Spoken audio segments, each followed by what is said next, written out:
సంతోషం. ఇప్పటి వరకు ప్రభుని మహిమపరచం, కనపరచం. మరి శ్రేష్టమైన సమయంలో ఈ ఆరాధనలో చాలా అమూల్యమైన సమయం.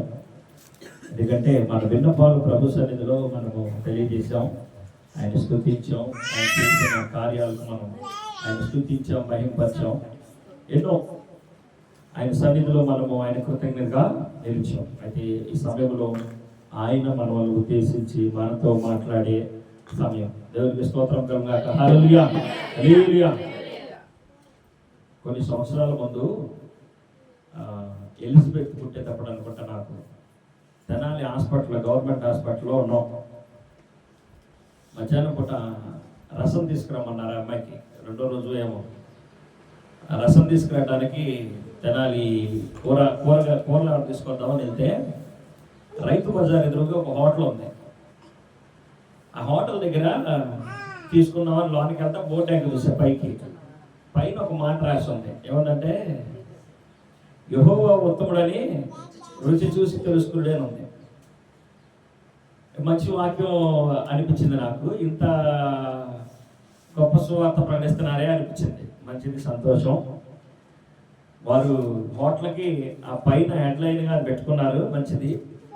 ఏదేమైనా వాళ్ళకి తెలిసిన రీతిలో ప్రజలకు మంచి సువార్త చెప్తున్నారు కదా. చెప్పలు జనమైపోతాం. హల్లెలూయా, హల్లెలూయా. కనుక మరి మనము కూడా క్రైస్తవులుగా ఉన్న మనము ఇప్పుడు 2024 సంవత్సరం ఆఖరి దినాల్లో ఉన్నాం. 2025 సంవత్సరంలో ప్రవేశిస్తానికి మన దగ్గర ఎక్కువ రోజులు కూడా లేవు, చాలా తక్కువ ఉన్నాయి. కనుక మరి ఈ సమయంలో మనల్ని మనం పరీక్షించుకొని పరిశోధించుకోవాలి. ఎందుకంటే ఒక ఆయనతో ప్రభువారు ఒక మాట దర్శనం చెప్పాడంట. ఏమన్నాడంటే మెనే టెకేల్ ఆఫ్ వారసి, అంటే నీవు దేవుని త్రాసులో తూయగా తక్కువగా కనపడ్డావు. నువ్వు తక్కువగా కనపడిన దాన్ని బట్టి నేను నీకు తీర్పు తీరుస్తున్నాను అన్నాడు. కనుక మరి మనము ఏదైనా ప్రభువుని అడిగితే, పూర్వకాలంలో వస్తు మార్పిడి ఉండేదంట. అంటే డబ్బులు ఇలా కాకుండా వస్తు మార్పిడి. నువ్వు ఎన్ని కిలోలు ఏమిస్తే అన్ని కిలోలు వాళ్ళ నుంచి ఇంతన్ని నిర్ణయించుకునేవాళ్ళు. అట్లాగే దేవుడు కూడా ఈనాటికి కూడా ఏం చెప్తున్నాడంటే, నేను నీకు ఏమి కావాలన్నా ఇస్తా, మీకు ఏది అవసరమో అవన్నీ కూడా నేను సమకూరుస్తా. అయితే మీరు తిరిగి నాకు కృతజ్ఞతగా కృతజ్ఞతగా, అది విశ్వాసంతో ప్రత్యేకంగా చెప్తున్న మాట. రక్షించబడి బాప్తిసం తీసుకున్న వారితో చెప్తున్న మాట ఏంటంటే, ప్రభు పరిశుద్ధ బలంలో చెయ్యి వేసే వారితో చెప్పే మాట ఏంటంటే, నేను వచ్చే వరకు చెప్పాలి. చదివారా? కొరింథీయులకు రాసిన పత్రిక మనం ప్రతిసారి బలంలో పాల్గొనేటప్పుడు జ్ఞాపకం చేసుకుంటాం కదా. ప్రభు ఏమన్నాడు, నేను వచ్చే వరకు, మీరు ప్రభువునందు నిద్రించే వరకు మీరు ఏం చేయాలన్నాడు, మీకు ఒక పని అప్పు చెప్పాను, ఆ పని చేయండి అన్నాడు. ఏంటంటే పని? నన్ను ప్రచురం చేయుడి అని అన్నాడు. నన్ను ప్రచురం చేయుడి అన్నాడు.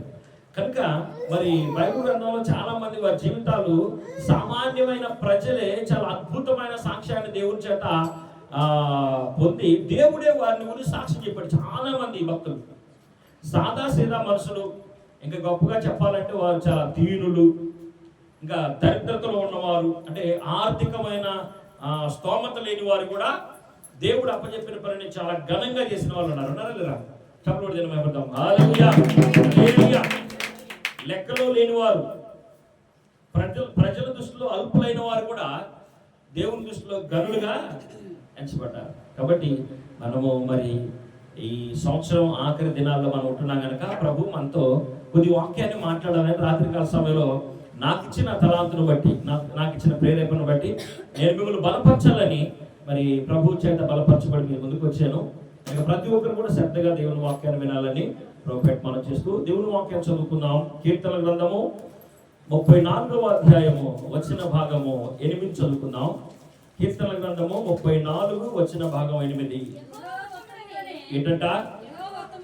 యెహోవా ఉత్తముడని రుచి చూసి తెలుసుకునండి. రుచి చూసి తెలుసుకునండి. ఆయన ఆశ్రయించు నరుడు ధన్యుడు. చెప్పలు దేవుని హల్లెలూయా, హల్లెలూయా. చిన్న ప్రార్థన చేసుకుందాం. పరిశుద్ధుడా, ప్రేమ స్వరూపమైన తండ్రి, దయగలిగిన యేసయ్యా నీకు వందనాలు ప్రభువా. యెహోవా ఉత్తముడని రుచి చూసి తెలుసుకునండి, ఆయన ఆశ్రయించు నరుడు ధన్యుడు అనే వాక్యం ఎత్తి ప్రభువా నువ్వు మాతో మాట్లాడుచుండగా నాయన నిన్ను మేము రుచి చూసేవారిగాను, అనేకులకు నీ రుచిని పరిచయం చేసేవారిగాను మేము ఉండుటకు మమ్మల్ని సిద్ధపరచడానికి మా ముందుకు వచ్చిన దేవా నీకు వందనాలు. మీరు మా ఎడల ఏ ఉద్దేశము, ఏ ఏర్పాటు, ఏ ప్రణాళిక కలిగి ఉన్నారో, మీరు మమ్మల్ని ఏ విధమైన నీ పాత్రలుగా వాడుకోవాలనుకుంటున్నారో ఆ విధంగా మీరు ఈ మధ్యాహ్న సమయంలో మమ్మల్ని మలచమని, నీ కొలిమిలు సరిచేయమని, మమ్మల్ని బలపరచమని, నన్ను మరుగుపరచండి ఏసయ్యా, నువ్వు కనపరుచుకునండి నాయన. మరుగుపరచగలిగిన వాడు నేను ప్రభా, కనుపరచగలిగిన వాడు నువ్వు ప్రభా. నీ అద్భుతాన్ని మధ్యాహ్న సమయంలో జరిగించమని, సహాయం చేయించమని, నా నోట నీ మాట ఉంచండి. అది మా అందరి జీవితాలకు దీవెనకరమైన, గొప్ప ప్రోత్సాహకరమైన మాటగా ఉంటూ సహాయం దయచేయమని యేసయ్య అతి శ్రేష్టమైన నామములో స్తుతించి ప్రార్థించి ఈ సమయాన్ని మీ చేతులకు అప్పచెప్పుకుంటున్నాము తండ్రి. ఆమేన్. హల్లెలూయా. సంతోషంగా ఉన్నవారంతా చప్పట్లు కొడుతున్నాం. హల్లెలూయా, హల్లెలూయా. మంచిది, సంతోషం. ఈ సమయంలో యెహోవా ఉత్తముడని రుచి చూసి తెలుసుకోండి. చాలా మంది యెహోవా ఉత్తముడని రుచి చూసి తెలుసుకున్న వారు ఏం చేస్తారంటే ప్రభువు యొక్క రుచిని ఇతరులకు పరిచయం చేస్తారు. రక్షించబడి ప్రభు బలలో చేయి వేసే ప్రతి ఒక్కరితో కొరింథీయులకు రాసిన పత్రికలో పౌలు గారు కొరింథీ సంఘంతో చెప్తున్న మాట ఏంటంటే, అయ్యా మీరు ప్రభు బలలో చేయి వేస్తున్నారు గనక, ఆయన శరీరాన్ని తిని ఆయన రక్తాన్ని సేవిస్తున్నారు గనక మీరు ఎలాంటి రుచిని కలిగి ఉన్నారు, మీరు ఎలాంటి రుచిని కలిగి ఉన్నారు, మీరు ఎలాంటి క్షేమాభివృద్ధిని కలిగి ఉన్నారు, మీరు ఎలాంటి సంతోషాన్ని కలిగి ఉన్నారు, మీరు ఎలాంటి ఆనందాన్ని కలిగి ఉన్నారు కదా. ప్రతి నిబంధనలో పౌలు గారు ఏం చెప్పాడు? ప్రభునందు ఆనందించుడి. మరలా చెప్తున్నాను, ప్రభునందు ఆనందించుడు. ఆనందించే స్వభావం మీరు కలిగి ఉన్నారు. ఆనందిస్తూ ప్రభులో మీరు గడుపుతున్నారు కనుక, మీ సమయం ప్రభులో ఆనందిస్తూ గడుపుతున్నారు కనుక మీరు ఇతరులకు ఏం చేయమన్నాడు? ప్రచురించండి. అంటే రుచిని తెలియపరచండి అని అన్నాడు. రుచిని అంటే మనము యెహోవా అను వంట పదార్థాన్ని మనం వండి అనేకులకి పరిచయం చేసేవారి వలె ఉండాలి. పరిచయం చేసేవారు ఉండాలి. అందుకనే యెహోవాను పరిచయం చేయమని చెప్తున్నాడు. ఆయన ఒక వంటగా మారాడు, ఒక పదార్థముగా మార్చబడ్డాడు. ఎలాగూ పదార్థంగా మార్చబడ్డాడంటే సొగసైనను స్వరూపమైనను లేనివాడిగా ఆయన శరీరము నాగల చాలవలే దున్నబడి, ఒక చపాతీ పిండి చేసేటప్పుడు ఏ విధంగా చేస్తాం? పిండి గోధుమలను మరకబట్టిస్తాం, మెత్తగా పట్టిస్తాం, ఇంకా జల్లెడ బట్టి పట్టిస్తాం, దాన్ని నూనెసి, నీళ్ళేసి, ఉప్పేసి అది రుచిగా మనకు మారునంతగా, మనకు తినడానికి అనుకూలంగా ఉన్నంతగా విసుకుతాం. ఆ విధంగా ఈరోజు ప్రభు బలలో మనం చేయి వేస్తున్నామంటే దేవుని యొక్క శరీరము మానవ అవతారమై ఆయన వచ్చినప్పుడు ఆయన ఆ విధంగా మన నిమిత్తమై నలకొట్టబడ్డాడు. ఇంతగా హింసించబడి, ఇంతగా శిక్షించబడిన ఆయన ఈ విధమైన క్షేమాభివృద్ధిని కలుగు చేశాడు కనుక ఆయన రొట్టెను తిని ఆయన రక్తాన్ని సేవించువాడు ఎన్నడూ కూడా నశించడు అని చెప్తున్నాడు కదా. చెప్పండి, ఏది మాకు అనుమానంగా ఉందయ్యా అంటున్నారు అందరూ మౌనంగా. మంచిది, సంతోషం. చప్పటి కూడా జనమే పడతాం. హల్లెలూయా, హల్లెలూయా. కనుక నా యందు విశ్వాసం ఉంచువాడు ఎన్నడూ కూడా నశించుడు అన్నాడు. కనుక మనం ఆయన మీద దృష్టి ఉంచిన వారమై ఉన్నాము, ఆయన సేవించే వారమై ఉన్నాం. అయితే మనతో ప్రభు చెప్తున్న మాట ఏంటంటే, ఇక్కడ కీర్తనల గ్రంథములో ఈ గ్రంథకర్త అయిన ఆయన ఏం చెప్తున్నాడంటే, ఆ గ్రంథకర్త ఆ ప్రధాన కాపరి ఏం చెప్తున్నాడంటే, ఇక్కడ యెహోవా ఉత్తముడని, ఈ ప్రధాన కాపరి అనబడిన యెహోవా ఉత్తముడని రుచి చూసి తెలుసుకుని అని చెప్తున్నాడు. రుచి చూసి తెలుసుకోండి. మనం రుచి చూసాం కదా, మనం అనేకులకు రుచిని ఎలా పరిచయం చేయాలా? కొంతమంది మన పితరుల యొక్క జీవన విధానాన్ని మనం జ్ఞాపకం చేసుకొని వారి జీవన విధానములు వాళ్ళు ఏ విధంగా ప్రభువును పరిచయం చేశారో కొంతమందిని మనం జ్ఞాపకం చేసుకుంటే, ఒక ఆయన ఏం చేశాడంటే ఇలాగ రుచి చూసిన వారిని సంహరించడానికి బురుకున్నాడంట ఒక రాజు. బాగా వినాలి, అర్థమవుతా మీకు? దేవుని యందు భయభక్తులు కలిగి దేవుని యొక్క కట్టడలను అనుసరిస్తూ దేవుని యందు ఆ నిష్ట కలిగిన వారిని సంహరించడానికి కూర్చున్నాడు. దేవుని యొక్క ప్రజలకు విరోధిగా ఉన్నాడు. యెహోవా అంటే విరోధమైన ఆలోచన కలిగి యెహోవాను సేవించే వారిని సంహరించాలి అనే ఒక గొప్ప నిర్ణయం తీసుకొని ఆయన ఒక శాసనం వేసి కూర్చున్నాడు. చాలా మంది రాజులు మనం పితరుల్లో వారిలో నెబుకద్నెజరు అనబడిన రాజు కూడా ఏం చేస్తాడంటే, అసలు ఆయన ఒక బొమ్మను నిలబెట్టి నన్ను తప్ప ఏంటట ఈ ప్రతిమను తప్ప వేరొకరిని పూజించు వాడిని ఈ అగ్నిగుండంలో ఏమన్నాడు. అవునా? అయితే వాళ్ళు ఏం చెప్పారంటే, ఈ అగ్నిగుండం నుంచి మా దేవుడు మమ్మల్ని ఇప్పుడు రక్షించకపోయినను మేము మాత్రం ఆ ప్రతిమకు మొక్కము అన్నారు. అంటే వాళ్ళు యెహోవా అనే ఆయన్ని పరిచయం చేయటానికి ఎంతగా సిద్ధపడ్డారు అంటే, వారు కూడా ప్రభువారి లోకానికి వచ్చి ఆయన ఏ విధంగా దేవుని తండ్రి చిత్తానుసారంగా తాను ప్రాణం పెట్టాలని, ప్రజల కొరకు తన ప్రాణం పెట్టాలని నిర్ణయించుకొని బలయ్యాడు, శ్రమపడ్డాడు. అలాగే పూర్వమందున్న ఆ నలుగురు వ్యక్తులు, ఆ షడ్రకు మెషకు అబ్దిగో అనబడుతున్న వారు, దానియేలు అనబడుతున్న వారు ఏం చేశారంట? ఆ విధంగా సాక్షులుగా నిలబడ్డారు. సింహాల గృహలో వేసినా కానీ, అగ్నిగుండంలో వేసినా కానీ, మేము దేవుణ్ణి పరిచయం చేయాలి. ఎక్కడ పరిచయం చేయాలనుకున్నారు వాళ్ళు? ఇశ్రాయేలీయుల మధ్య, చెప్పాలి, అన్య జనుల మధ్య పరిచయం చేయాలనుకున్నారు. ఇప్పుడు ఈ మధ్యాహ్న సమయంలో ప్రభు నీకు ఎందుకు ఆ వర్తమానం ఎత్తాడంటే, ఈ సంవత్సరం అంతా కూడా నువ్వు కోరిందల్లా ఇచ్చాను కదా, నువ్వు కోరంది కూడా ఇచ్చాను అంటున్నాడు ఆయన. ఎన్నో నువ్వు అడగనివి అనేకమైన దీవెనలు, అనేకమైన ఆశీర్వాదాలు నేను నీకు ఇచ్చా. అయితే నీవు నా కొరకు ఏం చేసావు అని అడుగుతున్నాడు. నువ్వు నా కొరకు ఏం చేసావు అని అడుగుతున్నాడు. ఈ షడ్రక్ మెషక్ అబ్దిగో అనబడుతున్న వారు ఏం చేశారంటే, ఆయన్ని, ఆ యెహోవా అని ఆయన్ని వారు రుచి కలిగి, వారి రుచిని అనుభవించి, వారు అనుభవించిన దాన్ని అన్ని జనులకి పంచిపెడుతున్నారు. ఏ విధంగా? 5 రొట్టెలు 2 చేపలు లేక 5,000 మందికా? చెప్పండి, లక్షల మందికి చెప్పాలి. ఆ దేశంలోనూ, ఆ దేశంలో ఉన్న అనేక రాష్ట్రాల్లో కూడా, భారతదేశం 2 రాష్ట్రాలు ఉన్నాయా? లేవా? ఒక రాష్ట్రమేనా? తెలుగు రాష్ట్రం ఒకటేనా? 29 రాష్ట్రాలు ఉన్నాయంట. మంచిది, సంతోషం. అప్పుడు అన్ని రాష్ట్రాల్లో కూడా అన్ని భాషలు మాట్లాడే వారు కూడా చదవండి. దానియేలు గ్రంథం 3వ అధ్యాయంలో ఏ విధంగా రుచిని పరిచయం చేశాడో చూద్దాం. దానియేలు గ్రంథం 3వ అధ్యాయం.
ఏంటంట చూద్దామా?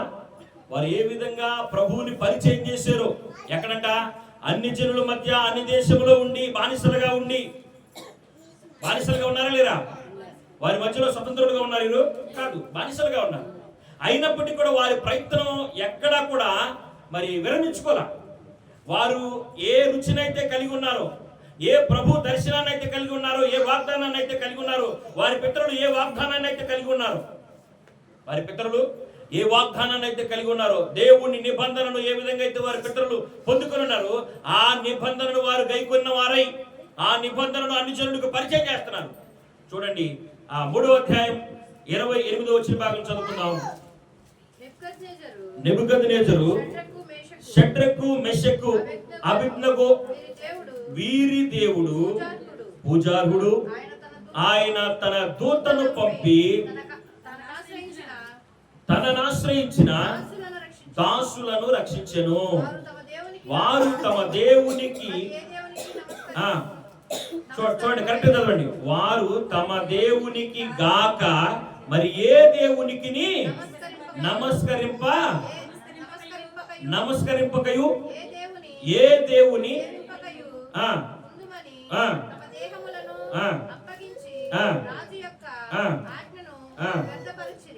చదవాలా? కాగా నేనొక శాసనము నియమించి ఉన్నాను, అదేమనగా ఈ విధముగా రక్షించుటకు. ఏంటంట? బాగా వినాల, సమర్థుడకు దేవుడు కాక మరి ఏ దేవుడును లేడు.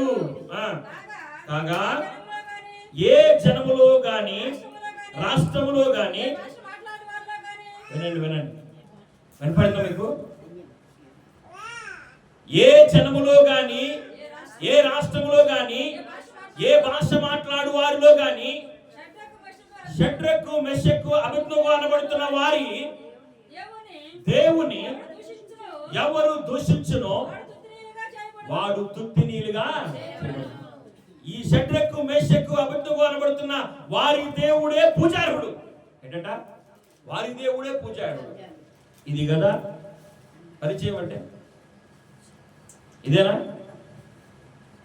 కొన్ని రోజుల నుంచి పండగ వాతావరణం కలుగుతుంది. పండగ వాతావరణం చూస్తున్నాం. క్రైస్తవులు చాలా మంది ఈ యొక్క క్రిస్మస్ సెలబ్రేషన్ చేసుకునే అన్ని ప్రాంతాల ప్రజలు కూడా బట్టలు కొంటున్నారు. అన్నారా? నేను బాగా అర్థం అవ్వాలని చెప్తాను. బట్టలు కొని ఇంటికి వచ్చినాక అమ్మలు అక్కడ కూర్చొని ఏం చెప్పుకుంటారంటే, సపోజ్ మా అమ్మాయి తెనాల్లో మాకు షాప్ ఉంది, ఇదిగో బట్టలు ఈ విధంగా కొన్నాం, ఇది ఇంత రేటు పడింది, రేపు భలే చౌకగా వచ్చింది, ఏంటంట భలే చౌకగా వచ్చింది, ఈ చీర బాగుంది, రేపు మమ్మల్ని కూడా తీసుకెళ్ళవా, మేము కూడా కొనుక్కుంటాం. ఎక్కడికి? ఆ షాప్ కదా. అది నువ్వు తెలుసుకొని ఇక్కడ చెప్తుంది, నలుగురికి పరిచయం చేస్తుంది. అలా ప్రభువారు ఏమంటాడంటే, నన్ను పరిచయం చేయండి, నన్ను పరిచయం చేయండి. వచ్చే పండగ కాలం ఈ బట్టలు ఏమవుతాయి? నష్టపోతాయి కదా. ఏదైనా చిన్న కొరువు పడితే చిరిగిపోతాయి. కొత్త బట్టకు మాస్క్ ఎత్తే పాత బట్ట అయిపోయింది. అయిపోతే పోదా? చెప్పాలి. మౌనంగా చూస్తున్నారు, అటు చూస్తున్నారు, అనుమానంగా చూస్తున్నారా కదా. కాబట్టి ఆ విలువ లేని వాటి విషయమై మనం అనేకులను పరిచయం చేస్తున్నాం కదా. కనుక నీ నోరు బాగా చెప్పాలి. నీ నోరు దేవుడిని ఏం చేయాలా? కనపరచాలా, పరిచయం చేయాలా. నీవు రుచిగా వండి అనేకులకి వడ్డించాలి. అందుకనే మీరు ఎలా ఉండాలన్నారంటే చెప్పండి. అది చప్పటి పెడతాం. మేము సప్పగానే ఉన్నాం కానీ ఉప్పు వేసినట్టు ఉండాలని చెప్తాం. చప్పటి పెడతాం. హల్లెలూయా. చెప్పడానికి చెప్పారు, అందరి బట్టి సంతోషం. ఏదేమైనా జ్ఞాపకం చేసుకోండి. మనము అన్ని జనుల మధ్య ప్రభువుని మనం పరిచయం చేయాలంటే, అన్ని జనుల మధ్య మనం దేవుని దగ్గరికి మనుషులు నడిపించాలి అంటే, అన్ని జనుల మధ్య రక్త సంబంధికులైన మన వారికి రక్షణ సువార్త చెప్పాలి అంటే, మనం కలిగిన యేసుని వారికి పరిచయం చేయాలంటే మనకు సమస్య, మనకి శోధన, మనకి సిగ్గు, మనకి బిడియం కదా. కానీ ఏ సిగ్గు లేకుండా, అది సిగ్గుగా మనం భావిస్తున్నాం కదా, వారికి అది సిగ్గు, అట్లాంటి సిగ్గు అయితే వారికి ఏమన్నారు చెప్పాలి. నెబుకద్నెజరు ఇందుని గురించి నీకు ప్రత్యుత్తరం ఇవ్వాల్సిన అవసరం మాకు లేదు, మాకు లేదు, చింత మాకు లేదు. మేము సేవించుతున్న దేవుడు అగ్నిగుండం నుంచి మమ్మల్ని రక్షించకపోయినను, ఏంటంట రక్షించకపోయినను ఈ ప్రతిమకు మేము మా దేవునికి హేయమైన పని మేము చేయం. అది కదా సాక్ష్యం, అది కదా పరిచయం చేయటం. నేను ఆ హోటల్ వాళ్ళని కనుక్కున్నా. ఆ హోటల్ వాళ్ళని కనుక్కుంటే మీరు క్రిస్టియన్సా, మీరు క్రైస్తవులు అంటే క్రైస్తవులు కాదన్నారు. వారు అక్కడికి ప్రార్థనకి వెళ్తారంట. వారు కొత్తగా అన్ని జనుల నుంచి రక్షించబడ్డారు. అన్ని జనుల నుంచి రక్షించబడి వారు పెట్టుకున్న అన్ని లక్షల బిజినెస్ కి పెద్ద హోటలే ఇప్పుడు అది బిర్యానీ హోటల్గా మార్చేశారు. నేను మనం చూశాను. ఇప్పుడు ఆ పేరు లేదు, ఆ హోటల్ అక్కడ నుంచి వేరే చోటకి మార్చారంటే ఇది వేరే వాళ్ళు పెట్టుకున్నారు. అయితే అన్ని జనులు అయినా కూడా వారు ఎక్కడ కూడా సిగ్గుపడకోకుండా ఏం పెట్టుకున్నారు? యెహోవా ఉత్తముడని రుచి చూసి తెలుసుకున్నాడు కదా. అది గొప్ప పరిచర్య. దేవుడు అందుకు కదా నేను రక్షించుకుంది, అందుకు కదా నేను నియమించుకుంది. నీ తల్లిదండ్రులను, నీ యొక్క అన్నదమ్ములను, అక్కచెల్లను, యజమానుని, నీ రక్త సంబంధికులు, బంధుమిత్రులని వారిని దేవుని సన్నిధికి నడిపిస్తాను కదా, వారికి ప్రతినిధిగా ఉంటాను కదా, వారి క్షేమం కొరకు నువ్వు ప్రార్థన విజ్ఞాపనల చేత వారి రక్షణ కొరకు నువ్వు పోరాడతాను కదా. నేను ముందు ఆయన రక్షించుకుంది నీ కుటుంబంలో నుంచి కదా, అవునా కాదా? ఆ విషయాన్ని మర్చిపోయి మన వలన మన కుటుంబీకులు దేవుని సన్నిధికి రావాలంటే భయపడేవారిగా మనం ఉండకూడదు. చెప్పాలి, భయపడేవారిగా మనం ఉండకూడదు. ఇంకొక మాట చెప్తాను, బాగా వినాలి.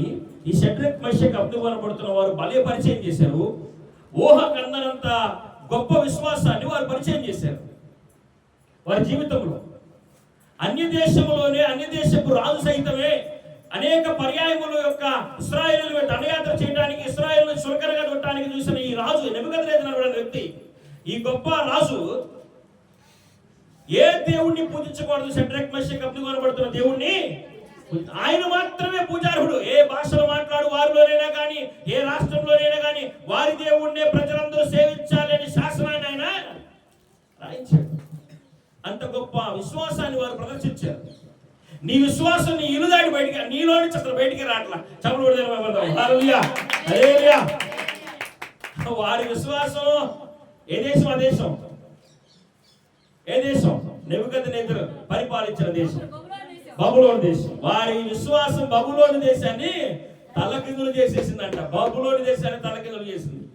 అందుకనే అలాంటి వారు మన మధ్యకు వచ్చారని కొంతమందిని గురించి చెప్పారు. ఎవరు? భూలోకమును తలకిందులు చేసేవారు మన మధ్యకు వచ్చారని అంట.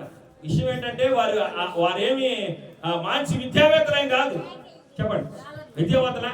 చేపలు పట్టుకునే జాలర్లు, చిన్న చిన్న వృత్తులు చేసుకునేవారు. వారు ఏం కలిగి ఉన్నారంట? భూలోకాన్ని తలకిందులు చేసే దేవుని ఆత్మను కలిగి ఉన్నారు, దేవుణ్ణి కలిగి ఉన్నారు. వారు దేవుని యొక్క రుచిని కలిగి ఉన్నారు. వారు వెళ్ళి అడుగుపెట్టి ప్రతి స్థలంలో కూడా రుచికరమైన మాటల చేత అనేకులని దేవుని వైపు ఆకర్షించే గొప్ప ప్రార్థనా వీరుడుగాను, రుచి కలిగిన స్వరముగాను వారి స్వరం ఉంది. రుచి కలిగిన స్వరముగాను వెంటంటే వెనుగుతావాలంట. ఏంటంటే వెనుగుతావా? క్రీస్తు గురించిన మాట నువ్వు చెబుతుంటే నీలో క్రీస్తు ధీరత్వం కనపడాలి, క్రీస్తు యథార్థత కనపడాలి. ఆ విధంగా ప్రభువుని పరిచయం చేసిన వారు ఉన్నారు. కాబట్టి మనము ఈ మధ్యాహ్న సమయంలో మరొక రాజును మనం జ్ఞాపకం చేసుకుంటే, ఆయన అయితే ఏమన్నాడు తెలుసా? మోషే వెళ్ళి ఫరో దగ్గరికి వెళ్ళి ఫరోతో ఈ విధంగా సెలవిస్తున్నాడు, అయ్యా దేవుడు నాకు కనపడ్డాడు, మా దేవుడు, మా పితరులకు ప్రమాణం చేసిన దేవుడు మాతో కనపడి ఆయనకు మేము ఉత్సవం చేయాలి. ఏంటంట? ఉత్సవం చేయాలి, ఆయనకు మేము బలర్పించాలా, ఆయనకు మేము పూజలు చేయాలా.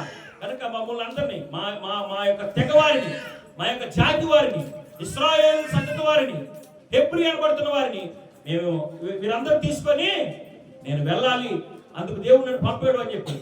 అందుకు దేవుడు నన్ను యెహోవా నన్ను పంపాడని చెప్పాడు.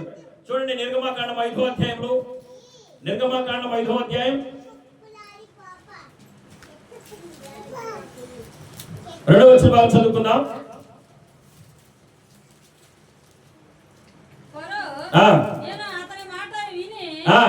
ఫరో నేను అతని మాట విని ఇశ్రాయేలీయులను పోనించుటకు యెహోవా,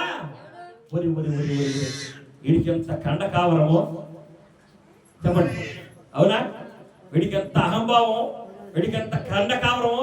ఏ భాషలో చెప్పాలి వాడిని? విన్నారు? మీకు అర్థమవుతుందా? ఫరో అనబడుతున్న రాజు, వాడి మాటలు ఏ విధంగా ఉన్నాయంటే, అసలు ఇశ్రాయేలుని నేను పోనీయటానికి, పూజ చేయించుకోవడానికి, వారిని పంపడానికి అసలు యెహోవా ఎవడు? యెహోవా అంట ఎవరు అన్నాడు అక్కడ. చెప్పాల ఎంత తుచ్చేతన భావంతో మాట్లాడాడు కదా. అలాంటి వాడిని దేవుడు ఏం చేశాడు తెలుసా? వాడి యొక్క అహంభావాన్ని మొత్తం అణిచి నేలన పడేశాడు. నేలన పడేసి సముద్రంలో ముంచి పడేసి చప్పట్లు కొడతాను. హల్లెలూయా, హల్లెలూయా. వెంటనే మోషే, అయ్యా నేను ముందే చెప్పాను అయ్యా, వీళ్ళ మాట వినరని. మనోళ్ళు అయితే మా మాట వినరు, కనీసం ఈయన కూడా నా మాట వినట్లేదు. నేను యెహోవాని అంటే అసలు యెహోవా ఎవరు అడుగుతున్నాడు. అయ్యా నువ్వేం భయపడవాకు, నువ్వేమి భయపడవాకు. వాడి హృదయాన్ని కఠినం చేసిన వాడిని ఎందుకు కఠినపరిచాడు తెలుసా? నీ ప్రజల కోసం, ఈ నా ప్రజల కోసం. వినండి, మీరు ఆమె దృష్టి పెట్టండి. అందరూ బాగా వింటున్నారా? ఏం చెప్పాను నేను? ఈ నా ప్రజల కోసం, వీరిని నేను పిలిచాను అని, నిన్ను నేను పంపించాను అని వీరు నమ్మాలా. వీరు నమ్మాలంటే నేను అడగంగానే వారు పంపించేశారు అనుకో, వీళ్ళు నమ్మరు.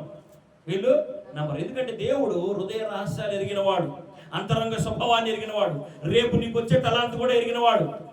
రేపు అయ్యగారు, భాష గారు వందనాలు అని ఇప్పుడు అంటున్నావు, రేపు ఏమంటావు ఆయన ఎరిగినవాడు. రేపు నీ నోట్లో నుంచి ఏమొచ్చిందా, నీ ఆవేశం ఏంటి, నీ ప్రేమ ఏంటి ఎరిగినవాడు. అందుకనే ఆయన ఏం చేశాడంటే అవన్నీ ఎరిగినవాడు, భవిష్యత్తు జ్ఞానం ఎరిగినవాడు కనుక. అందుకని తల్లి గర్భంలో నువ్వు పెండవగా రూపగడక ముందే ఒక్క దినమైన గడవక మునిపి ఆయన ఏం ఎరిగినాడంట? మన దినములన్నీ లెక్కించి ఉన్నాడంట. దినములన్నీ లెక్కించు. అందుకని ఇశ్రాయేలీయుల యొక్క ఆ యొక్క ఆ చెడుతనం అంతా ఎరిగిన వాడై ఆయన చెప్పుచున్న మాట ఏంటంటే, ఈ నా ప్రజలు ఒక్క మాటతో పంపిస్తే వీరు నన్ను నమ్మరు. ఏంటంట? నన్ను నమ్మరు. కాబట్టి నేనేం చేయాలంటే ఫరో హృదయాన్ని కఠినపరిచిన వాడిని నేనే.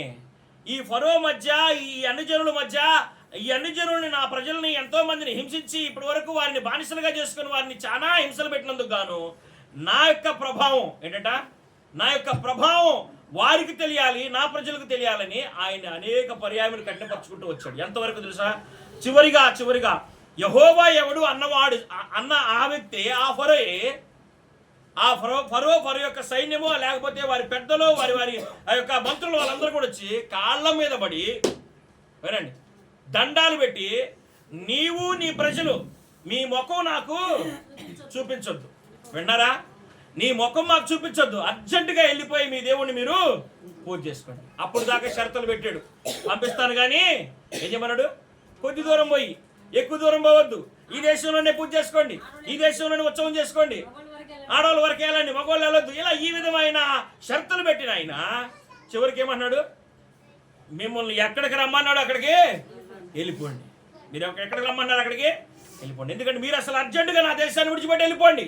ఆ ప్రలాపన. కాబట్టి ఈ మాట ఎందుకు ఈ మధ్యాహ్న సమయంలో ప్రభువారు మనతో చెప్తున్నాడంటే, బాగా జ్ఞాపకం చేసుకున్నాడు. దేవుడు ఇంత గొప్ప మాట నీకు వినపడుతుందంటే, ఈ యొక్క అంచె దినాల్లో, అపాయకరమైన దినాలు, ఇలాంటి పరిస్థితుల్లో కూడా క్షేమకరమైన జీవితాన్ని నీకు, నీ కుటుంబానికి, రక్త సంబంధికులకు, బంధుమిత్రులకు ఇచ్చిన యేసయ్య, ఇప్పటి వరకు నేను కాచిన యేసయ్య, ఇప్పటి వరకు నేను భద్రపరిచిన యేసయ్య, నీవు అడగక మునిపే అనేకమైన అక్కర్లు తీర్చిన యేసయ్య, ఈ మధ్యాహ్న సమయంలో ఈ వర్తమానం నీకు వినిపిస్తున్నానంటే, నీవు దేవుని కొరకు ఏ విధమైన మరి సాక్ష్యం కలిగి ఉన్నావు, ఏ విధమైన తన పనిలో నీవు ఎంత నైపుణ్యత కలిగి ఉన్నావు, నీవెంత రుచి కలిగిన మాటలు కలిగి ఉన్నావు, రుచి కలిగిన బోధ చేస్తున్నావు.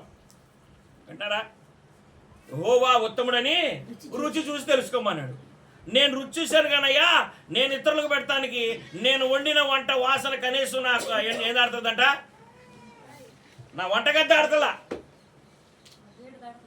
నా వంటగద్ద ఆడతలేదయ్యా. ఏం వండాను? ఆదివారం ఏం వాసన, అసలు ఏ వాసన రావట్లా, మసాలా వాసన రావట్లా. చప్పుడు కూడా జనం పెడతాం. హల్లెలూయా, హల్లెలూయా. కాబట్టి నీ యొక్క బలిపీఠపు వాసన బాగా చెప్తా వినండి. దావీదు మహారాజు ఏం చేశాడంటే, దేవుని యొక్క మందసం ఎక్కడ ఉండాలంట? దావీదు పురంలో ఉంటే దేశమంతా నెమ్మదిగా ఉండిద్ది, సంతోషంగా ఉండిద్దని ఆలోచన చేసి దావీదు మహారాజు ఆ మందసాన్ని తీసుకొచ్చుకోవడానికి వెళ్ళాడు. ఆ మందసాన్ని తీసుకొస్తూ ఎద్దుల బండి మీద తీసుకొస్తుంటే ఎద్దు కాలు జారుందంట, కొంచెం పక్కకు ఒరిగింది. అయ్యో ఒరిగింది నాకు చేయి పెట్టాడు. ఏమైంది? మరణం సంభవించింది. వెంటనే నేనేదో క్షేమం కలిగిద్దని, నేనేదో సంతోషం కలిగిద్దని, నాకేదో ఆనందం, నా ప్రజలేదో నెమ్మదిగా ఉంటారని నేను తీసుకొచ్చుకుంటే ఈ మరణకరమైన ప్రమాదకరమైనది నా దగ్గర ఎందుకు అని చెప్పి ఇక్కడెక్కడన్నా పెట్టిరండి అన్నాడు. అర్ధాంతరంగా రోడ్డు మీద ఎట్ట పెడతామయ్యా అంటాడంట పక్కన ఒకడు. ఈ దగ్గరలో గుడిసె ఒకటి ఉందిగా, గుడిసెలో పెట్టాడు. పక్కనే ఉండా ఆ పాక ఒకటి ఉంది కదా, ఆడ పెట్టిరండి. ఓరి బాబు, ఆయనకి చాలామంది పిల్లలు, ఎవరో పక్కన వాడు అన్నాడు, వాళ్ళు చాలామంది పిల్లలు, చాలా పెద్ద కుటుంబం, పిల్లలు గల్లవాడు, పేదోడు, వాడింటికాడ పెడితే ఇంత అపాయకరమైంది, మరి ఆయన ఎట్ట చేర్చుకుంటాడు అనుకున్నానంట. నేను చెప్పానని చెప్పి పెట్టండి, నాకు ఎదురు తిరిగే దేవుడు అంటాడంట. అవునా? అట్లాగే తీసుకెళ్ళి పెట్టారు. అంత పెద్ద కుటుంబం, ఇంకా పిల్లలు కలిగిన కుటుంబం, ఆయన దగ్గరికి వెళ్ళిపోయారు. అయ్యా రాజుగారు, ఇదిగో ఇది నీ దగ్గర పెట్టమన్నాడు. అవునా? ఆయనకి భయం వేసింది. అమ్మో, ఆ మరణం ఆయన విన్నాడు కదా, ఆయన చూశాడు కదా, ఆయనకి భయం వేసింది. కానీ భయపడలా. ఎందుకు భయపడలా? అది ఆశీర్వదించేది, అది ఆశీర్వదించేది. దేవుని వాక్యాన్ని గైకొన్నాడు. ఆయన కలిగి ఉన్న గొప్ప వరం ఏంటి తెలుసా? యెహోవా యందు, ఇంకా కాదు చెప్పండి, మొదటి కీర్తన చెప్పండి. ఆకు వాడక తన కాలమందు ఫలమిచ్చి చెట్టు వలె ఉండాలంటే ఎక్కడ ఉండాలంట? నీటి కాలువలో ఎవరైనా ఉండాలా? ఆ నీటి కాలువలు ఏమని ప్రస్తావించాడు దేవుడు? ఆయన ధర్మశాస్త్రమందు దివారాత్రములు దానిని ధ్యానించువాడు ధన్యుడు, ధన్యుడు. యెహోవా ఉత్తముడని రుచి చూసి తెలుసుకునండి. యెహోవాని కనుగొన్న జనులు ధన్యులు అంట. ఈయన ధన్యుడు. ఈయనేంటంట? ధన్యుడు. ఈయన ధన్యుడు కాబట్టి తన ఇంట్లో ప్రవేశించిన ఆ మందసం ఎదుట ఎలాగా ఉండాలో ఆ యొక్క నియమ నిబంధనలు ఎరిగి, తన క్రమాన్ని ఎరిగి, మందసం యొక్క క్రమాన్ని ఎరిగి, మందసం అక్కడ బలిలో ఏ విధంగా అర్పించాలో, ఏ విధమైన నిష్ట కలిగి ఉండాలో ఆ విధంగా ఉంటాడు. ఒక నెల గడిచింది, 2 నెలలు గడిచినాయి, 3 నెలలు గడిచినాయి. అప్పుడు అన్నాడంట, అయ్యా రే మనం మందసం తీసుకొస్తూ మన పితరుల మందసం, మన దేవుని మందసాన్ని ఆడ ఒక చోట పెట్టాం కదా, ఆ ముసలోడు ఉన్నాడా? ఏనండి విన్నారా? ముసలోడు ఉన్నాడా? అసలు అక్కడ వాతావరణం ఎట్టుందో ఊరక మెల్లిగా ఒకళ్ళు వెళ్ళి గోడచారలాగా వెళ్ళి చూసిరండి అన్నాడు.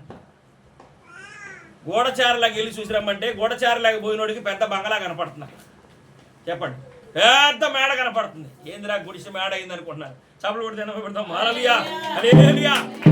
ఈడ గుడిసె ఏమైందిరా అంటే ఏమైంది? ఇక్కడ పెద్ద మేడ అయింది. ఎందుకైంది? దేవుని ఆశీర్వాదం ఆ కుటుంబం అనుభవించింది. ఈ మధ్యాహ్న సమయంలో ప్రభు నీకు చెప్తుంది ఏంటంటే, ఆ మేడ, గుడిసె మేడ ఎలా అయిందో ఇప్పటి వరకు దేవుడిని నా విధంగా ఆశీర్వదించాడు కదా, అభివృద్ధిపరిచాడు కదా. దేవుని ఆశీర్వాదాన్ని ఒబేదేదెము లాగా నేను కూడా పొందుకున్నాను అన్న వారల్లా చప్పలు కొట్టి జనమే పడతాం. హల్లెలూయా హల్లెలూయా. అందరూ పొందుకున్నారా లేదా? ఒబేదేదెము వండిన వంట, ఒబేదేదెము బలిపీఠం దగ్గర, మందసం దగ్గర ఏ విధంగా ఉండాలో ఆ ఉన్న విధానము దావీదు పురానికి ఆశ కలిగిందంట. విన్నారా మీరు? మీకు అర్థమవుతుందా? ఒబేదేదెము ఇంట్లో ఉన్న ఆ సంతోషకరమైన ఆ వంట ఎవరికి ఆశ కలిగింది? దావీదుకి ఆశ కలిగింది, దావీదు పురానికి ఆశ కలిగింది. మహాభక్తుడే దావీదు, ఒబేదేదెము కంటే భక్తుడే, ఒబేదేదెము కంటే శౌర్యం కలిగిన వాడే, దేవుని కొరకు మంచి బలాజుడే, బలమైన కార్యాలు చేసినవాడే. కానీ కొన్ని విషయాల్లో ఏమి లేదంట, సమర్పణ లేదు. ముందు సమర్పణ, క్రొత్త ఎద్దుల బండి మీద తీసుకొచ్చారా మన పితరులు? లేదు కదా, యాజకులు మోసుకొచ్చారు. కాబట్టి మన పితరులు ఏ విధమైన ఆశీర్వాదాన్ని చూశారో, ఏ విధమైన శోధన నుంచి విడిపించబడ్డారో, అలా విడిపించబడటానికి అన్ని జనుల మధ్య గొప్ప ప్రకటన చేయడానికి కారణం ఏంటంటే వారి విశ్వాసం, వారి సాక్ష్యం. దావీదుకు లేదు. అది ఉందా? లేదు. దావీదు గొప్పవాడే, విశ్వాస వీరుడే, ఇంకా సింహాన్ని గెలిచిన వాడే, గొలియాతును చంపిన వాడే, గొప్ప గొప్ప కార్యాలు చేసిన వాడే. కానీ ఏమీ లేదు, ఆ నియమాన్ని ఎరగటం అనేది తనకు అనుకోలేకపోయాడు. ఈ మధ్యాహ్న సమయంలో దావీదుకు లేక ఇప్పటి వరకు నీవేమైనా మోసపోయి ఉంటే, దేవుని పొందిన ఆశీర్వాదాన్ని, దీవెన్ని నువ్వు ఇతరులకు పరిచయం చేయకోకుండా నీవు ఆ యొక్క ఒబేదేదెము ఆశీర్వాదాన్ని గురించి ఈనాడు మనం ఏ విధంగా చెప్పుకుంటున్నామో, ఆ ఒబేదేదెము వండిన వంట, ఆ క్రైస్తవ వంట, ఆ యొక్క యెహోవా యొక్క రుచికరమైన వంట ఏ విధంగా ఉందని మనం చెప్పుకుంటున్నామో, అతని కుటుంబం అది తిని ఏ విధంగా ఆశీర్వదించబడిందని చెప్పుకుంటున్నామో, ఆ విధంగా నువ్వు కూడా ఆశీర్వదించబడ్డావు. కానీ నీకేం తెలియట్లేదంటే ఒబేదేదెముకు లేక పరిచయం చేయడం తెలియట్లా. చెప్పండి. ఒప్పుకోండి. ఇప్పుడన్నా ఒప్పుకోండి. చప్పలు కొడితే భయపడతాం. హల్లెలూయా హల్లెలూయా. ఎందుకంటే నీకు అప్పచెప్పిన పరిధిలో అన్న నీ పన్ను చేయాలి. ఎందుకంటే దేవుడు, మనము అంచె దినాల్లో ఉన్నాం, అపాయకరమైన దినాల్లో ఉన్నాం. ఇలాంటి అపాయకరమైన దినాల్లో కూడా దేవుడు మనల్ని ఎలా ఉంచాడు? సురక్షితంగా ఉంచాడు కదా. నేను ఈ విధంగా సురక్షితంగా ఉంచబడటానికి కారణం నా ప్రభు, నేను సేవించే దేవుడు. సాక్ష్యం చెప్తాం వరక. అందుకని చాలా చోట్ల దేవుని యొక్క వాక్యం ఏమి రాబడిందంటే, వారి పెద్దవులు నన్ను గణపరుస్తున్నాయి కానీ వారి హృదయం నాకు దూరంగా ఉండేది. అక్కడ నుంచొని సాక్ష్యాలు చెప్తే సరిపోదు. పరిచయం చేయాలి ప్రభువుని నీవు పొందిన రక్షణని ఇతరులకు చెప్పమన్నాడు. అది కదా ప్రభు వల్ల చేయబెడతాడు. ప్రభు మనం మాటికి చెప్తుంది, అవునా కాదా? మాటికి ప్రభు మనకు చెప్తుంది అదే కదా. కాబట్టి నీవు ఏదైతే పొందుకున్నావో ఆ రక్షణ నువ్వు నీలో నుంచి అసలు ఆ వాసనే బయటికి రావట్లేదు. ఏంటట? మీరు పరిమళ వాసన కలిగి ఉండటానికి నీ కొరకు నేను మరణించానన్నాడు ప్రభువారు. అదేనా? చెప్పండి. మీరు పరిమళ వాసనగా ఉన్నట్టుగా మీ కొరకు నేను మరణించానన్నాడు ఆయన. మీరు పరిమళ వాసనగా ఉన్నారా? ఉన్నారు. సంతోషం, మంచిది, సంతోషం. నీ పరిమళ వాసన ఏమైందంటే బంధించబడింది, నీలోనే బంధించబడింది. నీలో నుంచి బయటికి రావట్లా, నీలో నుంచి ప్రభావం బయట. యేసు ప్రభు అన్న నాలో నుంచి ప్రభావం ఏమైందంట? బయటికి వెళ్తే కార్యం జరుగుతుంది కదా. నీ నోరు బయటికి వెళ్తేనే నువ్వు ప్రభువుని పరిచయం చేయడానికి, నీ నోటితో నువ్వు ప్రభువుని గణపరిస్తేనే, ప్రభువుని పరిచయం చేస్తేనే నీలో కార్యం జరిగినా నీలో కార్యం జరిగినా. చప్పలు కూడా జనం పడతాం. హల్లెలూయా హల్లెలూయా. ఆయన అక్కడ పోయి నుంచున్నాడు, ఆమె విశ్వాసంగా వచ్చింది, ఆయన వస్త్రం పట్టుకుంది. అలాగే నీవు చెప్పాలని ఆశించే ఎన్ని ప్రాణాలు ఎదురు చూస్తున్నాయో, ప్రభు ఎంతమంది నీకు అనేక పర్యాయములు నీకు తారసపడేలాగా చేశాడో, వారందరూ దాటిపోయారు. వారందరూ ఈ సంవత్సరంలో దాటిపోయారు. వారు వచ్చినప్పుడు నువ్వు వారికి మాత్రం చెప్పిందేమీ లేదు, నీకు అప్పచెప్పిన పని చేసిందేమీ లేదు. ఇంకా మరొకసారి వాళ్ళు నీకు తారసపడరు. అనేకులు ఇప్పటి వరకు నీకు తారసపడి ఉంటారు, కానీ వారికి నువ్వు ప్రభువుని పరిచయం చేసిందేమీ లేదు. కానీ నీ జీవితాన్ని గురించి ప్రభు ఈ మధ్యాహ్న సమయంలో చెప్తున్నాడు.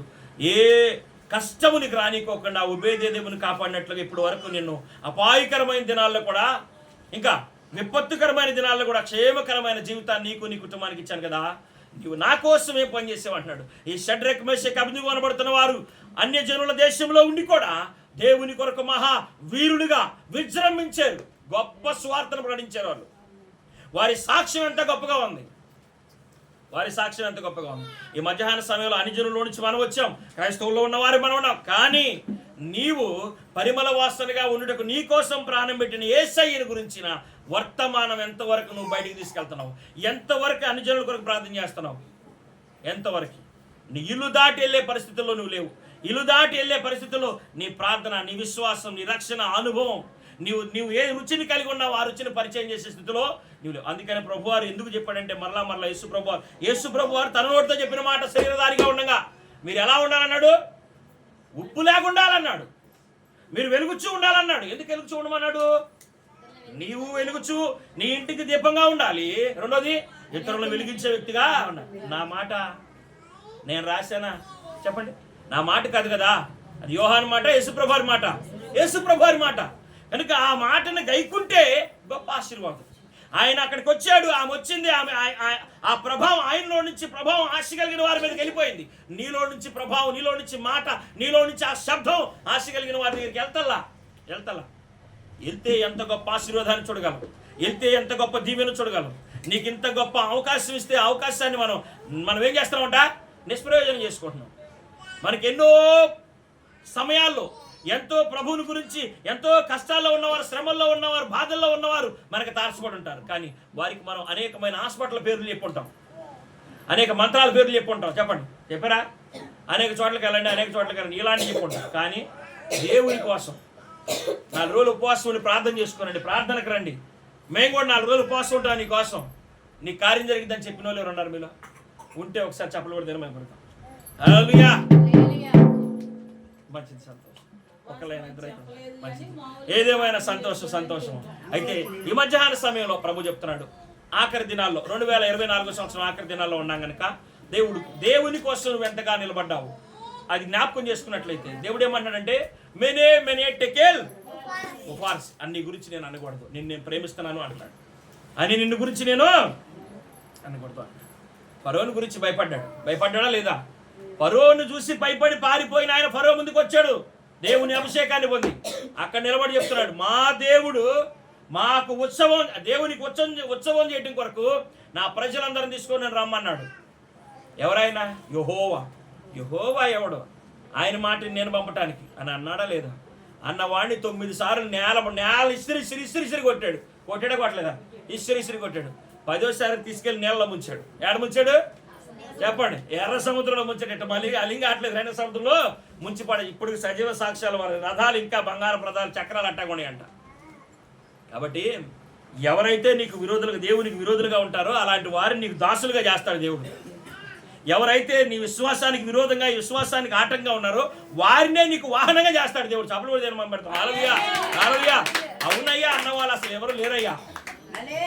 కావాలయ్యా అన్నవారు ఎవరు లేరయ్యా. ఎందుకంటే మీ అంతటా మీకు దేవుని ఆశీర్వాదం ఎప్పుడైతే వచ్చుదో, ₹1 నా కుమార్తెకి ఇచ్చును కాకంటే ఆమేనంటారు. అంటారా? భలే అన్నారే. మంచిది, సంతోషం. ఆయన ఒక మాట చెప్తున్నాడు. ఏమన్నాడంటే, ఆయన వాక్యము లేకపోతే ఆయన కృప ఎలాంటిదంటే రత్నాల కంటే, రాసుల కంటే, బంగారం కంటే కోరదగినది. కాబట్టి ఆయన కోరదగినవాడు, ఆయన కోరదగిన కృప కలిగిన వాడు కనుక మనము ఎంతో కోరదగిన కృప కలిగిన. ₹1 అనగా ఆమె నడవాకండి. కానీ ఎవరైతే మీ యొక్క విశ్వాసానికి ఆటంకంగా ఉన్నారో వారే మీకు రథసారథులుగా ఉండి మిమ్మల్ని దేవుని సన్నిధికి నడిపించుదురు కాక. ఇప్పుడు చెప్పండి ఆమె. ఇప్పుడు మీకు అర్థమైందని అనుకున్నా, ఇందాక అర్థం కాదు. కాబట్టి ఈ జ్ఞాపకం చేసుకుందాం. మనము మరి 24వ సంవత్సరంలో ఇప్పటి వరకు దేవుడు మనకి ఎన్నెన్నో మేలు చేశాడు. కానీ మనం ప్రభువుని ఎంతవరకు పరిచయం చేశాం? ఉపమాన రీతిగానే మాట్లాడే నేను అమ్మాయిలు చీరల గురించి మాట్లాడుకోవటం విని నేను మీతో మాట్లాడాను. కాబట్టి మరి మీరు కూడా అనేకమైన విషయాలు ఇతరులకు చెప్పుకొని ఉంటారు కదా. చెప్పుకున్నారా లేదా? ఆడికి వెళ్దాం బంగారం తక్కువ అంట, ఈడికి వెళ్దాం వడ్డీ తక్కువ అంట, ఇలా ఎన్నెన్నో చెప్పుకొని ఉంటారు. ఇవి కాదు. ఏం చెప్పాలంట? ఆయన వచ్చే వరకు మనం ఆయన యందు నిద్రించే వరకు, లేదా ఆయన యందు ఎత్తబడే వరకు మనం ఆయన ఏం చేయాలా? ప్రచురం చేయాలి. ఆయన రుచిని మనం ఏ విధంగా అయితే కలిగి ఉన్నామో అనేకులకు పరిచయం చేసేవారిగా ఉండాలి. మోషే ఆ రుచిని కలిగిన వాడై ఫరో దగ్గరికి వెళ్ళి నిలబడ్డాడు. రే ఫరో, నా ప్రజలను తీసుకురమ్మని నా దేవుడు నన్ను పంపాడు. ఏమంటావంటే యెహోవా దేవుడు అన్నాడు. అలాంటి వాడు, అయ్యా నీకు దండం పెడతా, నా కోసం నా ప్రజల కోసం ప్రార్థన చేయమని చెప్పాడు. చెప్పడా? చదవండి 5వ అధ్యాయం కాళ్ళు చదవండి. 3 అధ్యాయాల్లోనే బయటపడింది. 9 సార్లు ఏమన్నాడు? నాకు చూడండి, 9 సార్లు అయ్యా నీకు దండం పెడతాను, ఈ కప్పలను తీసేయి, అయ్యా నీకు దండం పెడతా ఈ మిడతలను తీసేయి, అయ్యా నీకు దండం పెడతా, అసలు నీ ముఖం నాకు చూపించవాకు, అర్జెంటుగా నా దేశాన్ని వదిలి వెళ్ళిపోండి, మీరు ఇక్కడ ఉంటే ఇంకా ఉన్నవాడు పెద్దోడు చచ్చిపోయాడు. చెప్పండి చెప్పండి చెప్పండి. ఏమన్నాడు? పెద్దోడు పోయాడయ్యా, ఉన్నవాడు కూడా పోతాడేమోనయ్యా, అర్జెంటుగా ఇక్కడ నుంచి మీరు వెళ్ళిపోండి. ఏమిచ్చి పంపించారు? యెహోవా దేవుడు అన్నవారు వెండి బంగారాలు ఇచ్చి పంపించారు, ఆయన పూజించడానికి, ఆయన ఆరాధిస్తానికి. కాబట్టి ఎవరైతే మనకి విశ్వాసానికి అడ్డుగా ఉంటారో, విరోధులుగా ఉంటారో, అటు వారి కొరకు నీవు ప్రయాసను పడితే వారు నీకు రథసారథులుగా అవుతారు. చేపలు పడితే హల్లెలూయా హల్లెలూయా, వాళ్ళే తీసుకొచ్చి ఇక్కడ వదిలి పెడతారు. చేపలు పడితే పెడతాం హల్లెలూయా. వాళ్ళు ఏం చెప్తారంటే, అమ్మా ఝాన్సీ ప్రార్థన టైం ఎంత అవుతుంది, ఆ పాటలు పాడుతూ ఉంటారు, లేచి బయలుదేరట అంటాడంట. ఆమె నేను మాత్రం మేము అనుభయ్య అంటున్నాను. మంచిది, సంతోషం. అది కాబట్టి మరి అందరూ మన జీవితాల్లో, మన కుటుంబాల రక్త సంబంధికులు ఆ విధమైన సంతోషాన్ని మనం చూడాలంటే ఈ 2024 సంవత్సరంలో మనం ఆఖరి దినాల్లో ఉన్నాం కనుక మరి చివరిగా మనం స్వపరీక్ష చేసుకొని ప్రభునందు మనం ఇంకా ఉజ్జీవించబడటానికి ప్రభు మనతో మాట్లాడాడు. మన పితరులు అనేకులు అనేకులు అనేకులు అనేకులు ఆయన పరిచయం చేశారు. శనాదేయాలు పట్టిన వాడు ఏం చేశాడు? ఏ ప్రాంతం అంట? చెప్పండి. ఏ ప్రాంతం? గెరాసీనుల ప్రాంతం అంతా కూడా రక్షించాడు, పరిచయం చేశాడు. మంచి వంట వండి, ప్రభు వంట వండి ఆయన ఆయన అనేకులకు అందించాడు. ఒక ఆయనంట, శిష్యులందరూ ఉన్నారంట, బాగా వినాలా, ఎలీషా. ఎవరైనా ఒక శిష్యుడిని పిలిచి, అయ్యా అర్జెంటుకి వెళ్ళి నా ఈ యొక్క శిష్యులందరికీ మంచి వంట వండి. వాడు గబగబ వెళ్ళిపోయి ఎర్రి ద్రాక్ష పళ్ళ యొక్క తీగలు తెంచి వాటి గుణ వెరుగు కాని రాయబడింది ఏంటంట, వాటి గుణ వెరుగు గబగబగబ వండాడంట, వడ్డించాడంట. అంతలో ఎవరైతే వాసన చూశారో, ఎవరైతే మొదటి తినారో, అయ్యో దైవజనుడు ఆ కుండలో విషం ఉంది అని అన్నారంట. అప్పుడు ఆయన వచ్చాడు, పిండి పోసాడు, ప్రార్థన చేసాడు, అది ఆశీర్వాదకరంగా మారిపోయింది. కాబట్టి మరి మనము మన జీవితంలో గొప్ప ఆశీర్వాదాన్ని చూడాలంటే మనం కూడా ఏమండాలంట? రుచి కలిగిన వంట వండాలా. ఎవరైనా మన రక్త సంబంధికులు, బంధుమిత్రులు వారు ఏదైనా కష్టాలు ఉండి ప్రార్థన చేయమన్నారు అనుకో, నేను ప్రార్థన చేయటం కాదు, చెప్పండి, నేను చేయటం కాదు, నువ్వు కూడా చేయాలా. నేను చేస్తే రాదు, చెప్పండి, ఏం చెప్తారు? నేను చేస్తే రాదు, నువ్వు కూడా మోకరించాలా, నువ్వు కూడా నడవాలా, అప్పుడు దేవుని ఆశీర్వాదం.